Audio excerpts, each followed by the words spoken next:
All right. Well, if everyone in the audience wants to take their seats, we'll get started. I want to welcome everyone to the League of Women Voters candidate forums. We're starting out with the Park Board tonight. Then at 6:30, we'll start with the City Commission, and then at 8, we will do the school board race.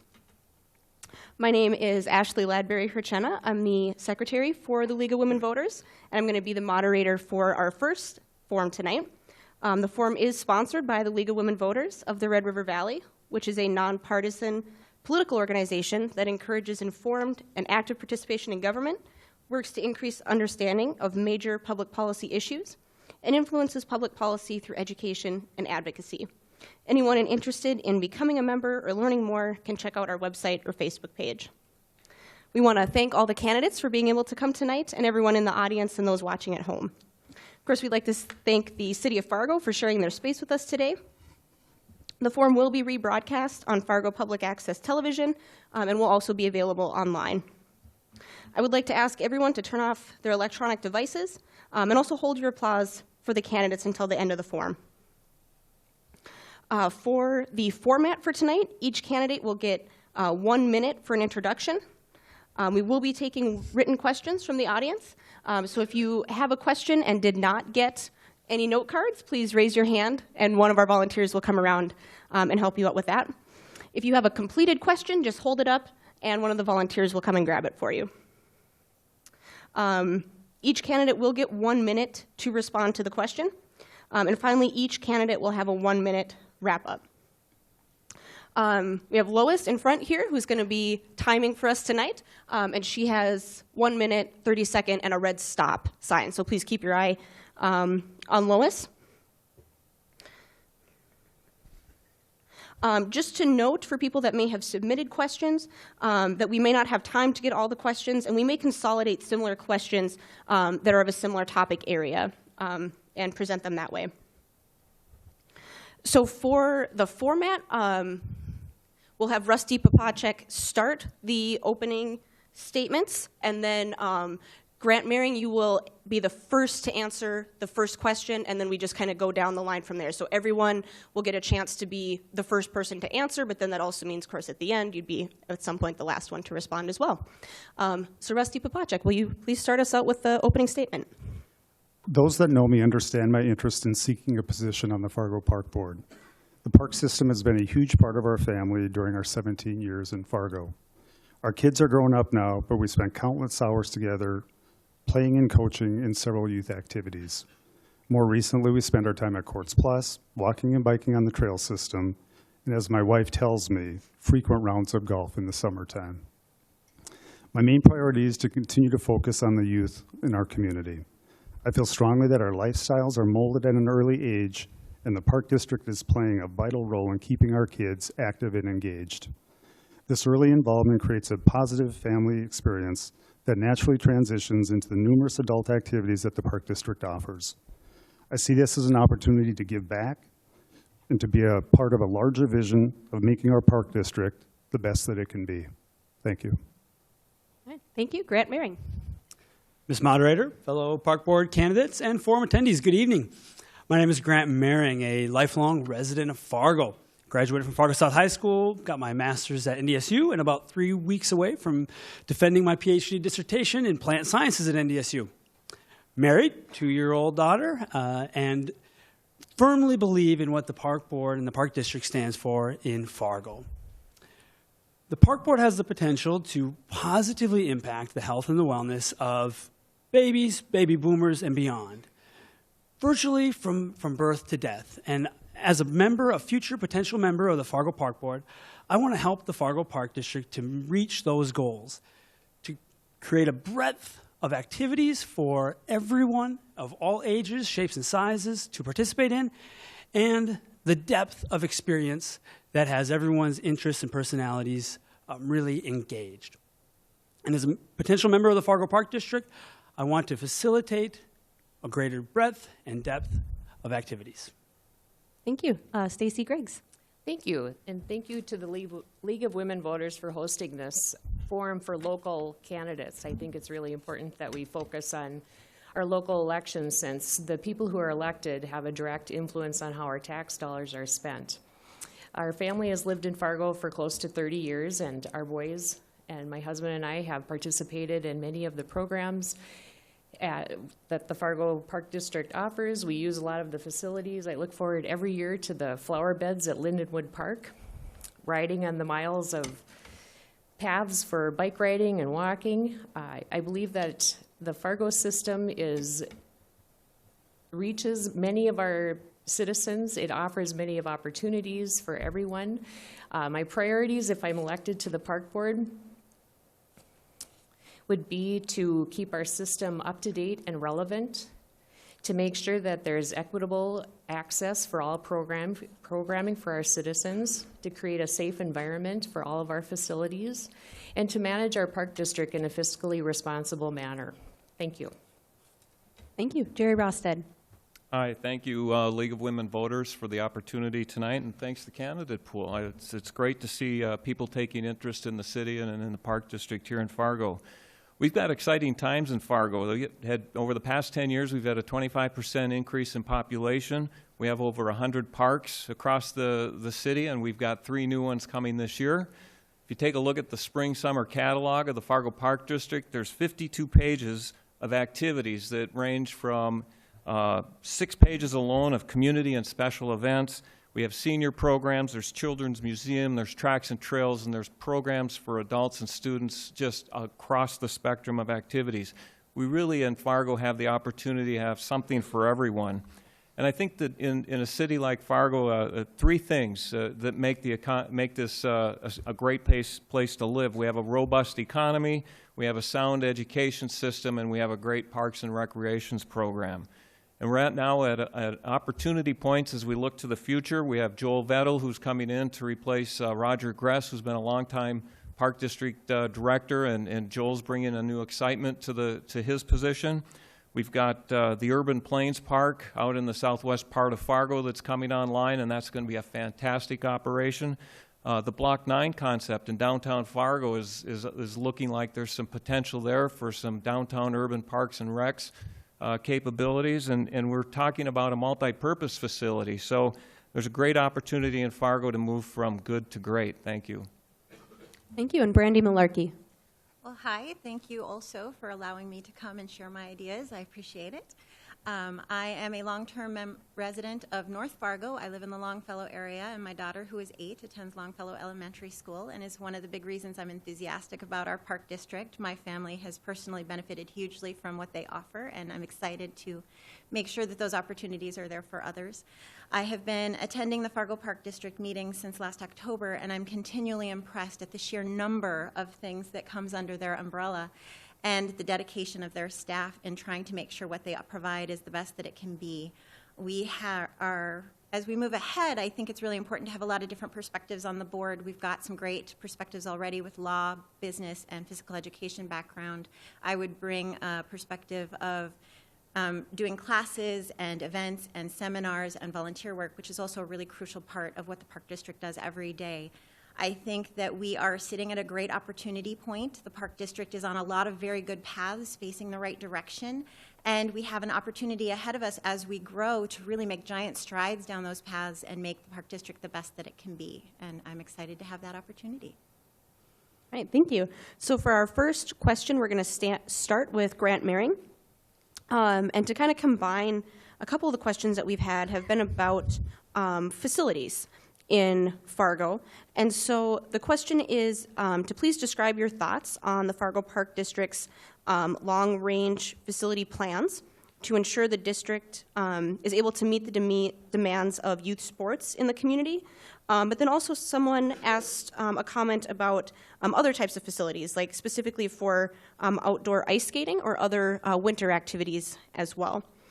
So to kind of recap that, long-term facility plans for youth sports to make sure that those are accommodated, and also if Fargo has enough facilities for outdoor ice skating. So Grant Mehring, we'll start with you. Yes, thank you. As Jerry mentioned in his introduction, Fargo has a large amount of different opportunities for youth sports and locations for those to be played. We have some large parks. We have smaller parks. We have youth baseball, youth t-ball that is a formative experience in my childhood and still goes on very often at Lindenwood Park. And I think that as our city grows both north and south, that we face an opportunity to drastically improve the access to youth activities for children. That we are building new parks in the south.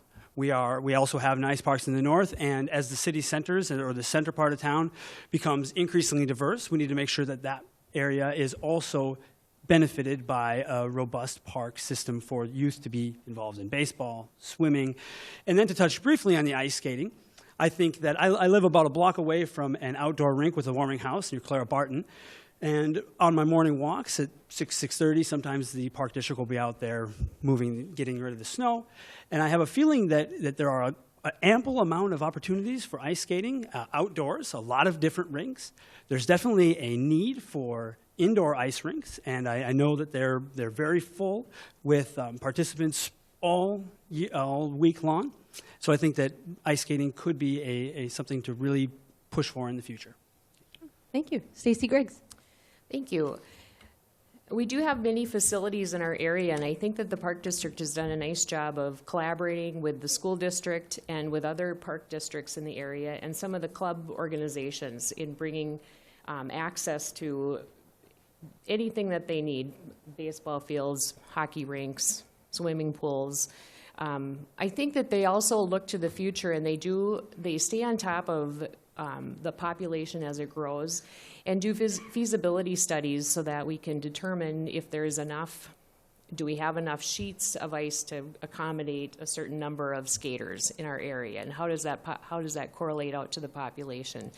Keeping track of things like that. I think that we need to make sure that we don't put all of our eggs into one basket, and that we watch all aspects of our community, and that sometimes we get kind of the squeaky wheel gets the grease sometimes, and so I think we have to make sure that we're responsible to the entire community when we look at building more facilities, enhancing facilities that we already have, or collaborating with other organizations that can maybe alleviate some of the stress on space and funding. I think that our taxpayers are looking for responsible ways that we use our dollars when we purchase or make changes to our facilities. Thank you.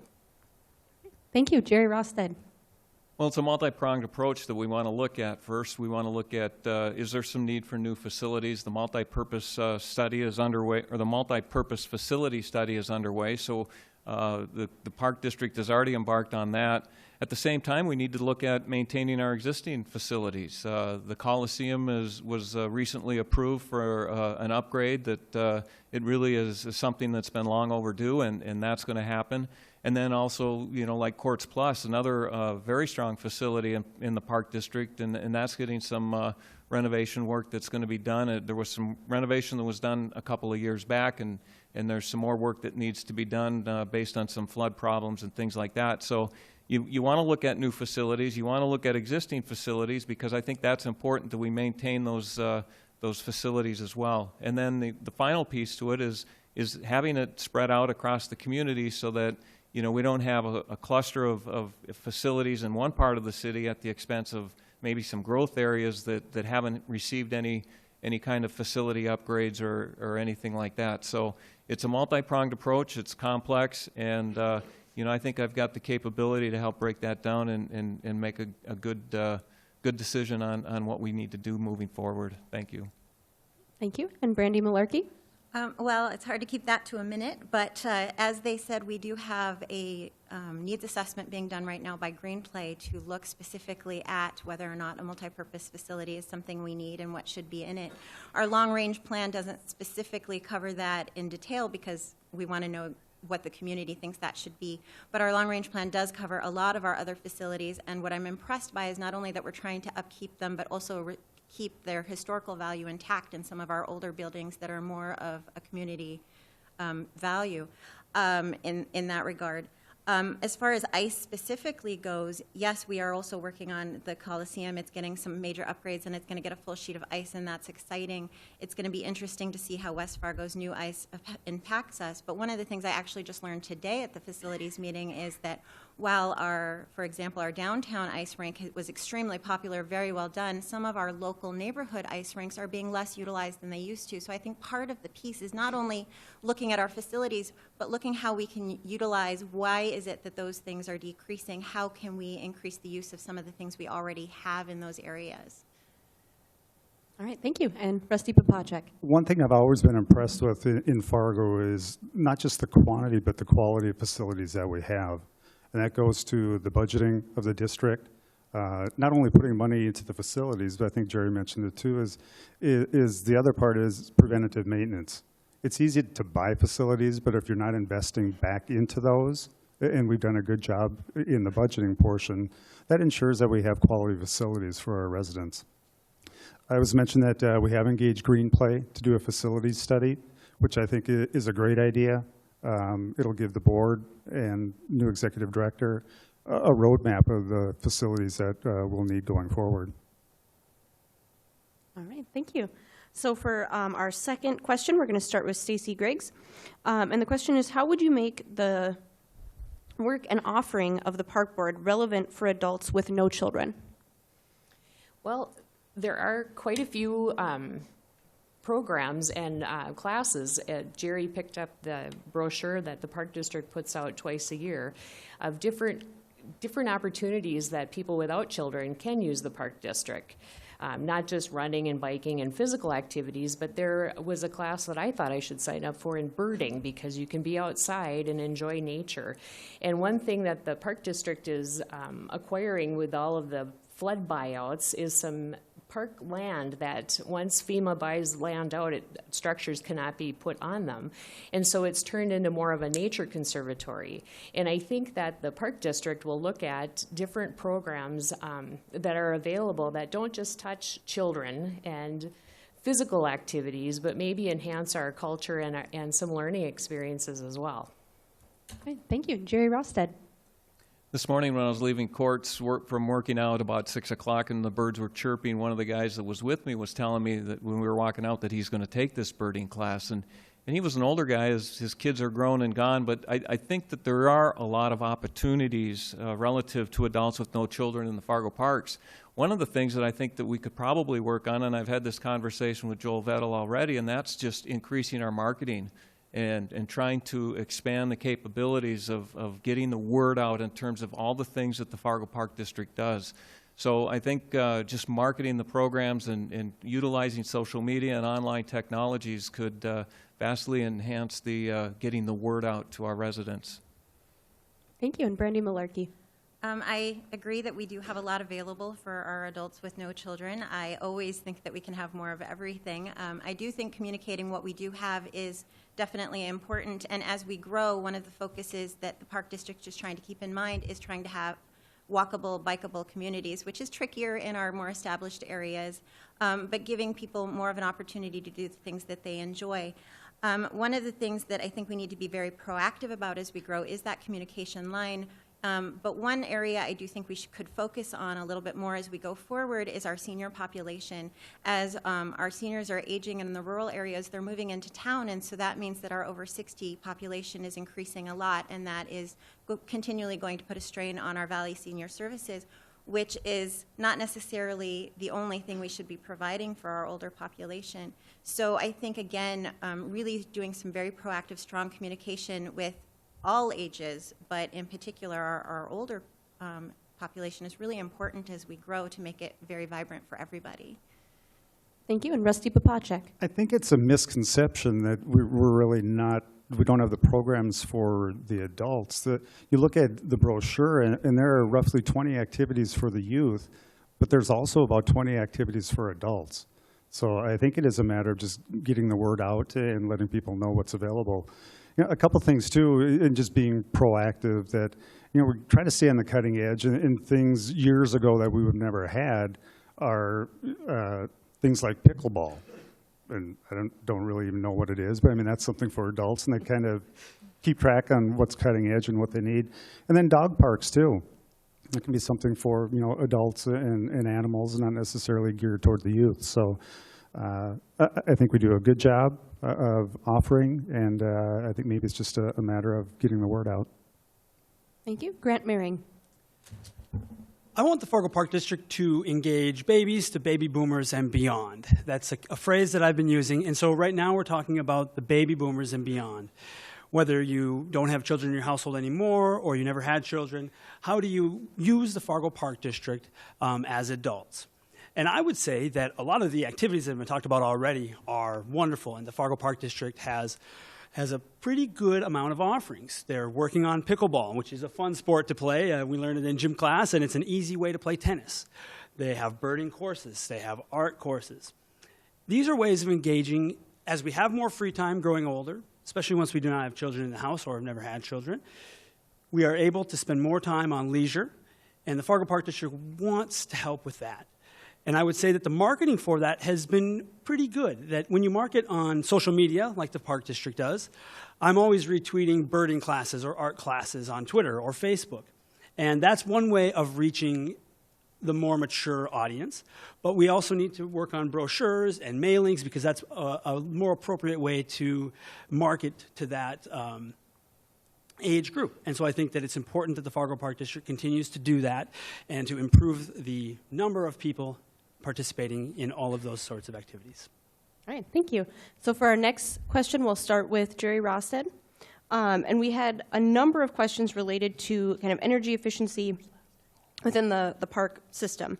So some of the things that were brought up, and I'm just going to, like I said, kind of group all these together, is to please describe your thoughts on how we can make the park system more energy efficient. And some of the things that were brought up were xeriscaping, and I hope I'm pronouncing that correctly, but using landscaping and natural grasses that decreases the need for watering and mowing, making facilities more energy efficient, and using fruit trees in future plantings that can be harvested by schools and community youth groups.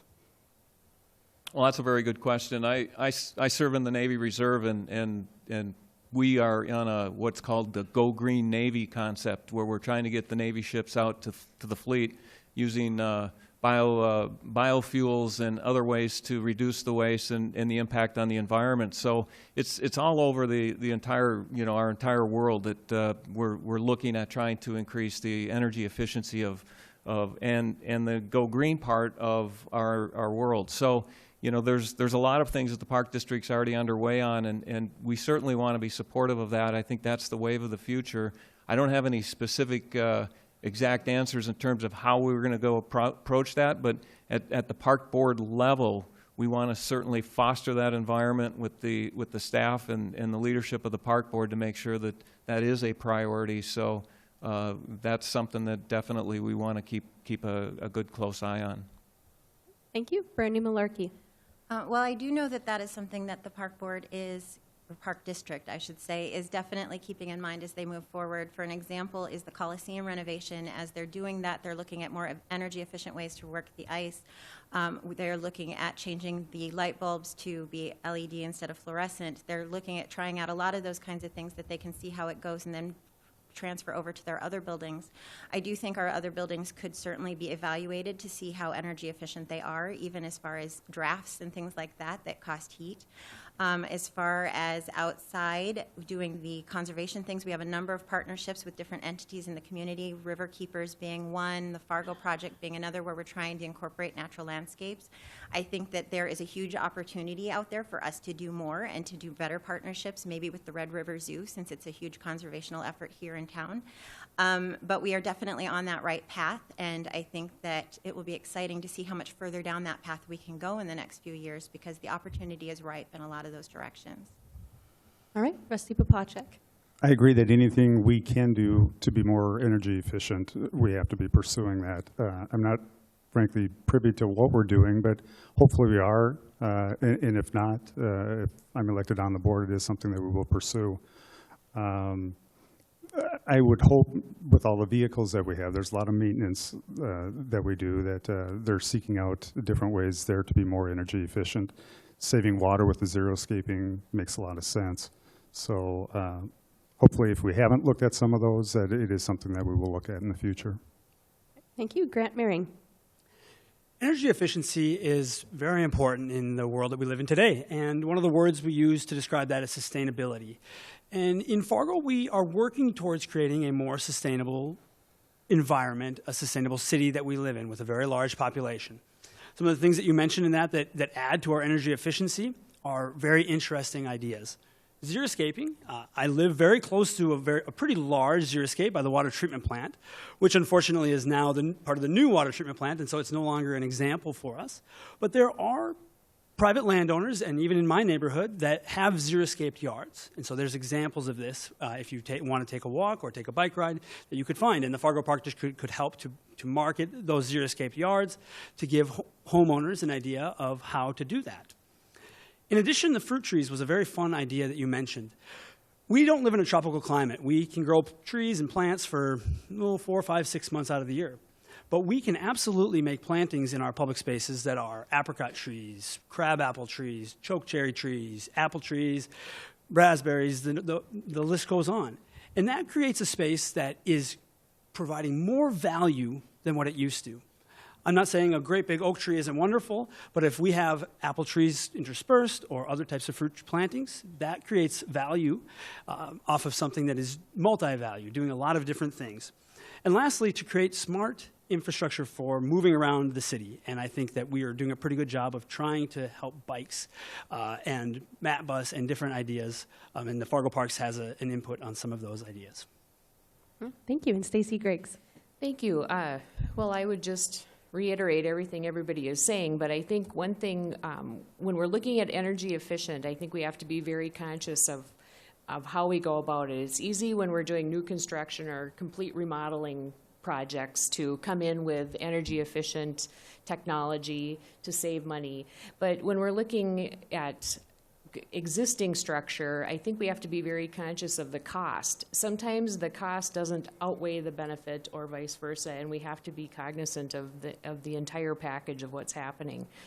I love fruit trees, so I think we should plant them everywhere, but I do think being an example for our community with the xeriscaping and for looking at everything as they redo certain situations or looking at places that are being redone or new parks that are being built. Look at the green space and how is it going to be watered. We happen to live in a part of the country that isn't in a drought in California. We don't have to have or brown is the new green is our motto, but we do have to be responsible with the earth and how we handle it. All right, thank you. So the next question, we'll start with Brandy Malarkey. And of course, because this is a Fargo City Forum, we've had some questions related to the flood and the flood zone. So this one is kind of a two-part question, starting off with a yes and no, and then to kind of expand upon that. So the first part, the yes and no question is, does Fargo have too much property in the flood zone? And then the second part is, for those areas that are in the flood zone and have already been bought out, what type of potential is there to use them for parks or green space, or what kind of potential is there for the park board to utilize some of those areas? Well, I don't know. To be honest, I don't know if we have too much in the flood zone. It's changing all the time, and what we are and are not buying out is changing all the time, and what we personally have control over is still very fluid. So I honestly can't answer that yes or no. I do think that there is a ton of opportunity there that we are capitalizing on. We are working with the river keepers. We are working on our own. We are working with various other entities with FEMA land to try to utilize that land. In some areas, we're trying to go very conservationally and plant trees, make natural habitats, increase our wildlife, and that's working, and that's wonderful. It's a great opportunity out of something that was pretty nasty for everybody. In other areas, we are looking to make public places where it's not per se conservational, but it is gathering places for people to come, even though those are not necessarily structures that would again be flooded, but they're still welcome for those times that we aren't flooded. I think that the more we can look in a conservational direction and make partnerships with those people like soil conservation, like river keepers, like the Fargo project to utilize those areas in a way that can be very community-oriented for the times when they are perfectly usable is definitely the way to go. Thank you. Rusty Popacek. Being a home flood buyout family, I guess maybe the correct answer to that is anything in the floodplain is too much. So I really don't know, I mean, what we have in the floodplain and what we don't, but I know one thing that we are working on in Lindenwood Park is looking at what we can do there with the low-lying area just to get anything structure-wise that's down low, get it up higher, and then basically do what Brandy was saying, just conservation ideas. And, we've been lucky now. We really haven't had a flood for 5 years, knock on wood. But, when it comes, just not having anything that can be damaged and being able to use that area when the water recedes. Grant Mehring. The Red River is an incredible resource in Fargo, and I think the answer probably is no, that we don't have, that the land is being owned as buyout land by the Fargo Park Board is a very good use of that land. I spend a lot of time at a place south of town on South University, Orchard Glen, Forest, Orchard Glen, that there's a couple oxbows there that are being managed naturally, plantings to wild grasses, wild species of plants and trees. And that's an example of watching nature take back an area where we once had homes. And in Fargo, there is more of that as there's being increased number of buyouts. And I think that it's an interesting way to look at the Fargo Park Board. The river, if we let it just do its own thing, the low-lying areas in the river are going to be full of cockleburr and common burdock and plants that aren't that enjoyable to be spending time around. But if we work on partnerships with groups like river keepers, like the Audubon Society, areas along the river can be transformed into natural habitat that benefits the natural members of birds, animals, fish, as well as our own participation with bike trails that are along the river, and that we can have a very robust, not quite Grand Forks-like experience in North Dakota, but we don't want to quite be Grand Forks. We want something different, but we want to use the river in as best way as we can. Stacy Griggs. Thank you. I'm not sure where the flood line goes. I live very close to the river, but I don't believe we're in a flood zone at the moment. It's difficult when people are displaced from their homes, and what do we do with the property? Rules are that you can't build structure on them, so you do go back to nature. It is a very green way to handle park space because it is up to nature to take it, to handle things. We can groom it to make it, make it nice for people to use and walk through and go birding or look for butterflies or, identify different species. So it is a nice way to use the park system, and I think it's very sustainable energy-wise. Thank you. And Jerry Rosted. Well, that's a great question because looking at the floodplain map, my house sits outside of the floodplain, but the street in front of us is in the floodplain. So if we get to the 100-year flood, I don't know if I get in or out of my house or not. So that is a great question I wish I knew the answer to. But we certainly have the opportunity to take advantage of a situation that we've experienced now with a lot of the flood buyouts. I know my family and I have enjoyed plenty of bike trips up and down the bike path from Lindenwood Park up to Main Avenue and north. We've canoed on the Red. We've taken the opportunity to do some youth fishing along the river, and my sons, as they've gotten older, have gone to the river and fished as well. So there's lots of opportunities in and along the river, and I think that the river keepers certainly are doing a great job with that, and I think that there's opportunities there into the future.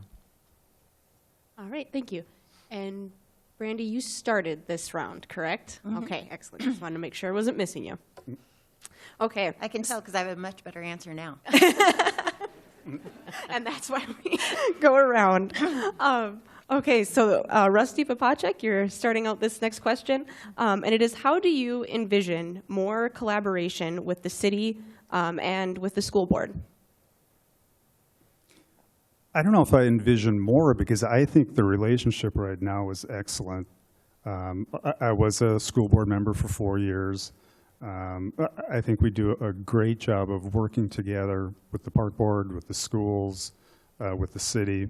And I think that's one of our biggest challenges, not only for the park board right now, but also for the city, is managing how Fargo is growing and doing that in a fiscal way. So the best way to do it is to collaborate, build these facilities together so we're not competing. And I honestly think we're doing a really good job already. Okay. Grant Maring. Collaboration is very important in the Fargo Park District because the Fargo Park District is a finite resource, a relatively small resource with a solid budget that isn't going to change drastically up or down in the near future.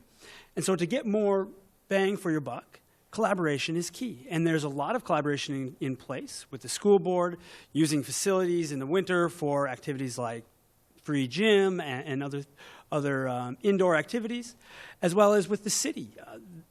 The parks, like biking, uses bike lanes. Bike lanes are a very contentious issue. However, that's a partnership between the parks and the city engineers to work on deals like that. So I know that moving forward, in order to be as efficient as possible with Fargo Park District's finite resources, collaboration will be key, and to improve those in the future. All right, thank you. Stacy Griggs. I think that the Park District does a great job of collaborating not just with the City of Fargo and the school district, but also with the area park districts, West Fargo and Moorhead, and the school districts together. I think collectively, our community as a whole does a good job of watching and helping each other. If there's a need in one particular arena, maybe West Fargo has the space and the ability to manage a new facility, and the City of Fargo does not. But we can share facilities, and I think that the boards worked well together. I think all of the agencies, there doesn't seem to be any infighting, and I think that we just continued on the path of collaboration together because, like Grant said, our funding is not going to change one way or the other, and we can't go out and build things that we can't manage in the long run. So we need to work together. Thank you. And Jerry Rosted. In my day job, I work for the university system, and at the university system level, we provide services for all 11 institutions of the NDUS, from NDSU and UND to Williston State College and Dickinson State University. So my job most of the time is how do we facilitate and collaborate on the different technologies that we're going to buy so we can achieve efficiencies and economies of scale, and we don't have to double up or triple up in terms of the things that we're providing to the students to try and keep the costs low. I can take that experience that I've gathered over the many years I've been doing this for the university system and bring that attitude and that approach to the Fargo Park District, because I think collaboration, whether it's with the Fargo School District or if it's with any other partner that we could look to join together, the goal is to achieve a broader set of offerings that we can provide at a less reduced cost and have as best of an impact as possible as we can in terms of providing services to the Park District people in our city. All right, thank you. And Brandy Malarkey. Well, I would agree that more collaboration wouldn't necessarily be the correct term, but rather continued collaboration. We have some great partnerships that are already working for us, and the communication between those groups is what is allowing us to do things at a much less expensive rate. For an example, we are doing mill levy work at one of the golf courses, and because the city is coming in and doing what the city needs to do, the Park District is getting a huge opportunity to do some improvements on the course that they wanted to do anyways at a less cost than they would otherwise, as well as less disruption than if they had done it at another time.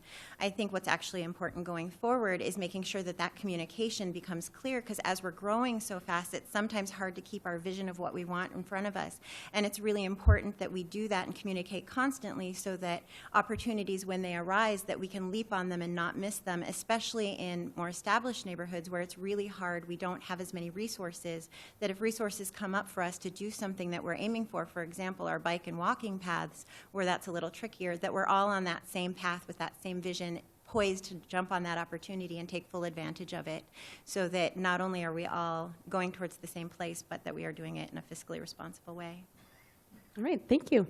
And so for our next question, we'll start with Grant Maring. The question is, please provide one area of high priority for you to, 1, increase investment, and 2, decrease investment. So where would you like to see increased investment, and where would you like to see decreased investment? Very nice question. So where do we spend less money and where do we spend more money with the Fargo parks?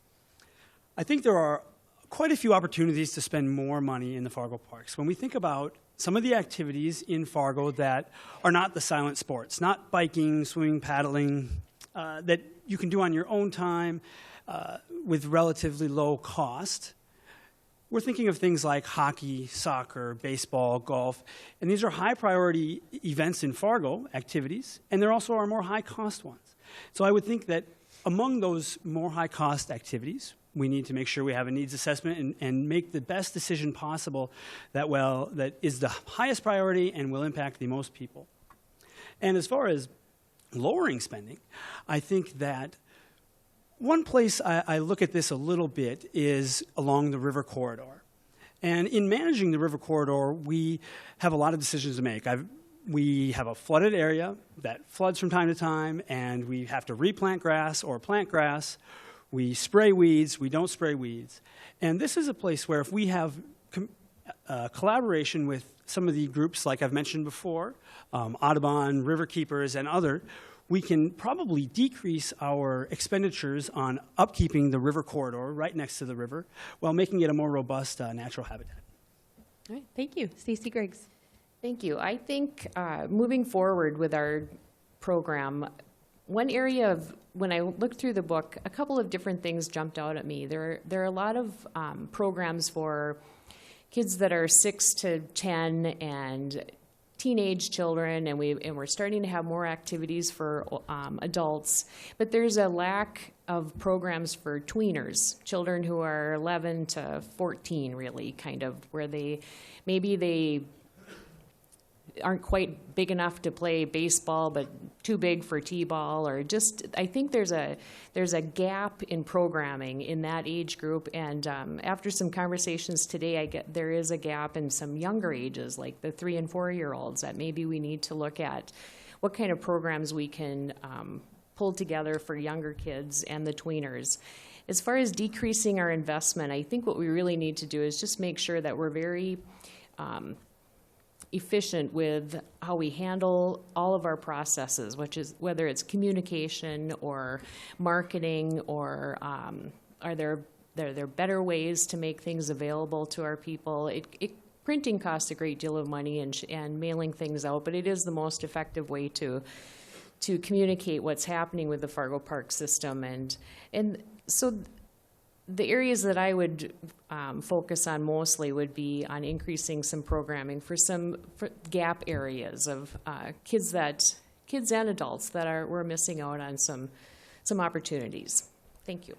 Thank you. Jerry Rosted.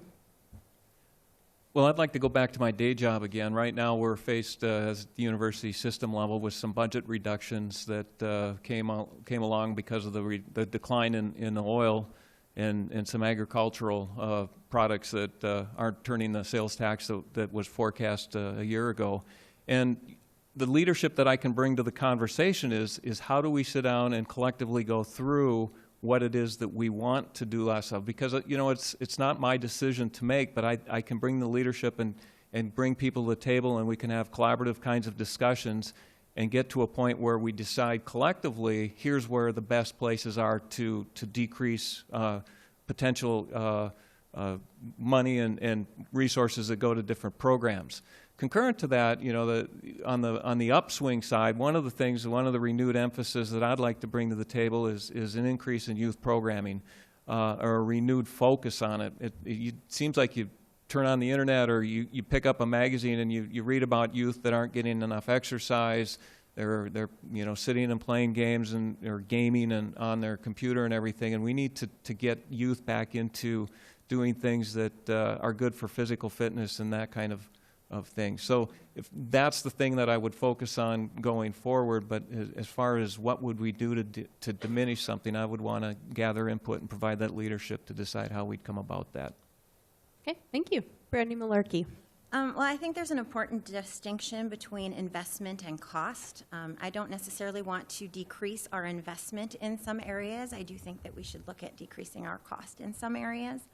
I think that one of the important things to do is, Fargo's growing so fast and we are growing with it, and I think sometimes we are just playing catch up rather than stepping back and taking a really good hard look at it. And one of the things I think we really need to do is look at all of our processes and say, are we doing this because we've always done it this way, or is there a better way to do this? Is there a more efficient way to do this? Is there a more cost-effective way to do this?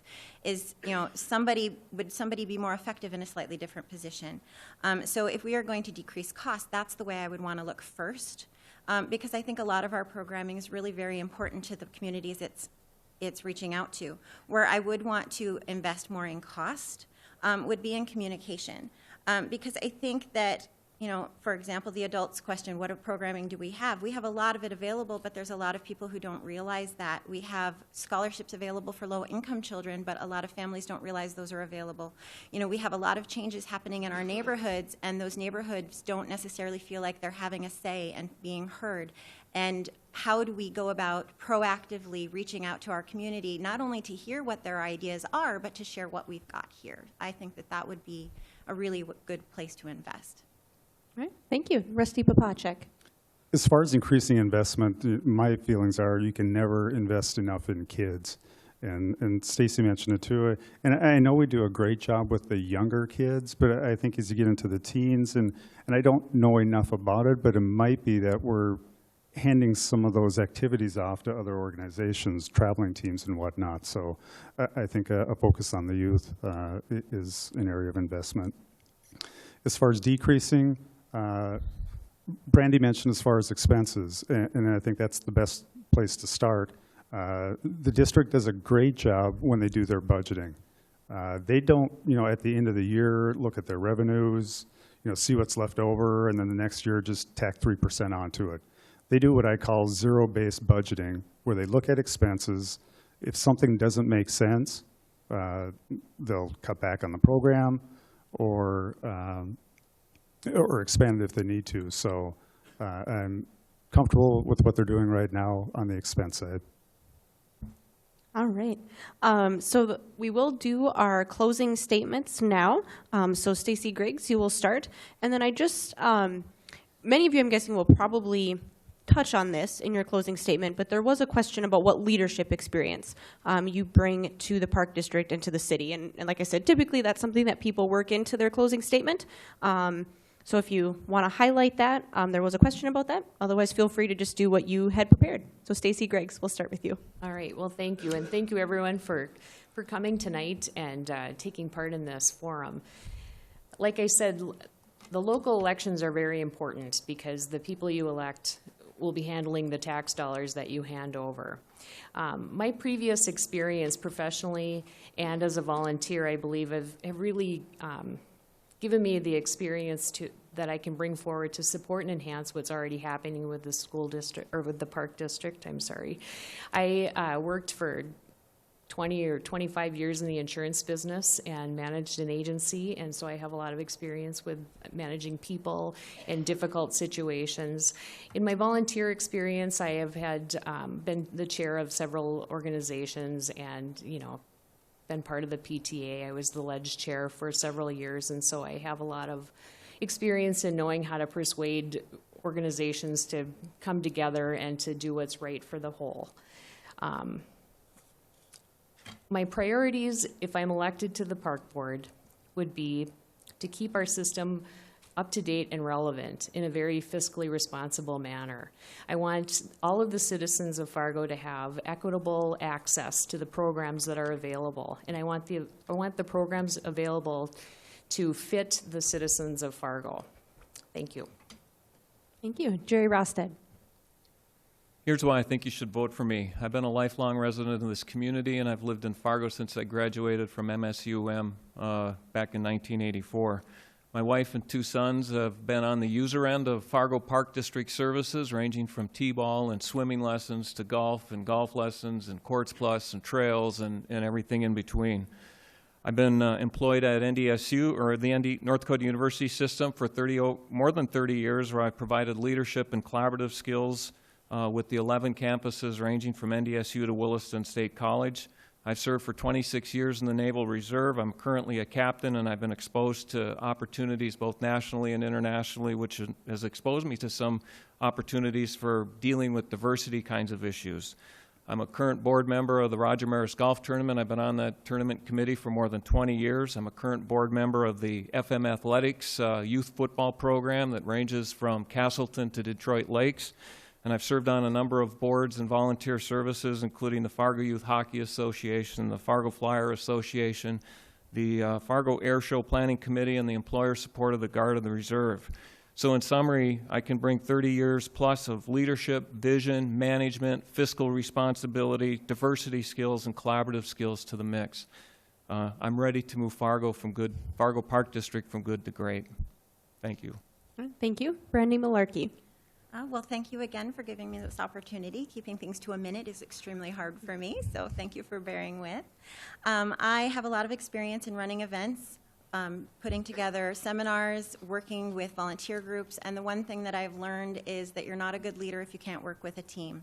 The Fargo Park District has a great team, and I would be very honored to serve as part of it, but it's not only working together as a team with the Park District, it's again working as a team with the collaborators, with the city, with the school board, with the river keepers, with all of our various community groups that are very active and trying very hard to make this a great place to be. And that's really the best goal that anybody can have, is to make the Park District the best place that it can be, and the only way you can do that is not alone. So I would really appreciate the opportunity to work with that great team and bring my experience to suit, and so please vote Malarkey on June 14th. All right, thank you. Rusty Popacek. Thank you for hosting us. As far as leadership, I worked at West Acres for 14 years. At that time, I was on the North Dakota Retail Association board for the vast majority of that, and was the president for a few years. I'm on several YMCA boards right now, the Partner of Youth, the Paul Howry, on the Rose Creek Association, active at Hope Lutheran, was on the golf tournament committee there. I want to thank Roger Gress, and I don't know if he's here tonight, but thank him for his 20 years of service. And I'm very excited about the new leader that's will be taking over for him in September. Joel Vettel is very dynamic. They call him the Energizer Bunny, and I think the Park District is in great shape right now. That we built a great foundation, and I think it's just a matter of having maybe a little different vision and taking it to the next level. I feel my business experience in relationships, public service on the school board, and knowledge of the Park District system make me an ideal candidate to serve on the board. Thank you for your time, and I would appreciate your vote on June 14th. Okay, thank you. And Grant Maring. It's my pleasure to sit in front of you and answer questions related to the Fargo Park District this evening, and I really appreciate that you all took time out of your evenings to join us. As a lifelong resident of Fargo, I am a very active participant in countless activities and events and things to do in Fargo on a daily basis that engage the Fargo Park District. I have experience and firsthand experience in what it takes to create a vibrant community within the Fargo Park District here. And some leadership that I bring to the table. I am quite likely the youngest candidate here, though I feel like my leadership strengths are strong. I lead a team at work of probably 10 graduate students, master's and PhD students at the moment, and I spend time in leadership roles in other organizations in Fargo. And I'm a leader, not a manager. I'm a leader, not a follower. I really feel strongly that a well-led city, or well-led Fargo Park District, which will now be under the leadership of Joel Vettel, who I can personally attest to is an Energizer Bunny. I've seen him do superhuman feats, run long races, and a very enjoyable man to be around. And to wrap it up, I feel that the Fargo Park District, as I said in my opening, can impact every citizen in Fargo positively through health and wellness.